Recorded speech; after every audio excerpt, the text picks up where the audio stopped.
alguma coisa aqui. Nesse negócio aqui, spoiler sobre o negócio lá. Sabe o episódio, esse daqui? Eu acho que foi spoiler, assim, sobre a parte 2 do negócio aqui, de ser digital. Eu tinha percebido que essa área aqui parece ser de rodeio. Mas você percebeu um negócio no final do episódio 4? Nesse episódio, parece uma foto do Kingo. Aqui, ó. Gente, sabe esse negócio aqui? Eu sei que eu falei que pode ser um rodeio no próximo episódio, mas olha isso. Tem uns cenários aqui, gente, e pode ser.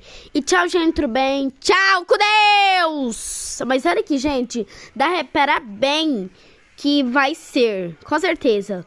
E tchau!